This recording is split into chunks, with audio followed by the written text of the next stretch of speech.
Danielle, thank you. Tonight, as we end a day of remembering the brave men and women who gave their lives serving in the defense of our homes, we want to reflect back now on how their sacrifices were honored across North Alabama today.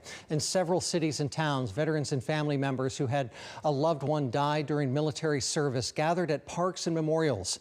They laid a wreath, shared words about their sacrifice, played taps, and raised a flag or salute. But no matter how they remembered, that sense of community and appreciation for those who gave their all rang true. Honoring our fallen heroes is at the center of Memorial Day, including those who lost their lives on the front lines and those who died here at home due to injuries or illness related to their service. News 19's Peyton Newman spoke with families in Newmarket tonight who are carrying the weight of their lost loved ones on this holiday, Peyton. That's right, Ben. People in Newmarket tell me that facing these losses never gets easier.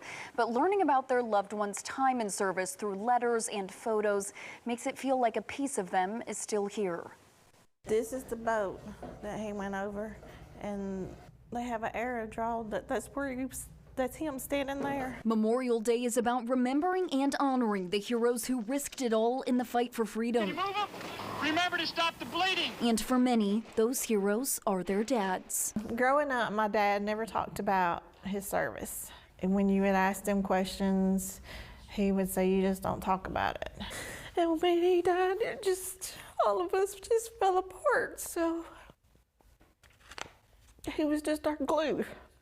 I can talk all day long about this, and then all of a sudden it hits, and I don't know why.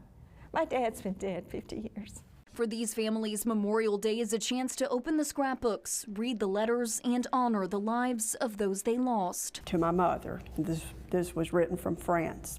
Dearest darling, how's my sweet darling doing these days? As for myself, I'm not so good.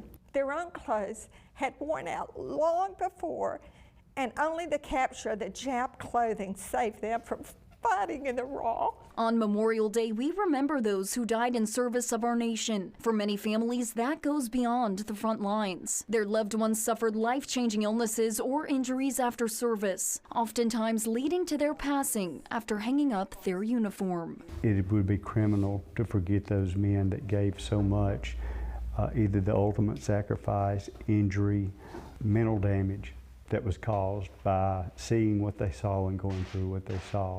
They deserve as much as anyone to be remembered for their service. So every year on this day, they get together, share stories about their heroes, shed a few tears, and remember. If they had one last chance to speak with their dads, they'd simply say, "Thank you." Just thank you for giving so much of your life. I am proud of you. I am in awe of you. He was a special man, and he was my hero. Thank you for your service and sacrifice to our country. I'm very proud of you.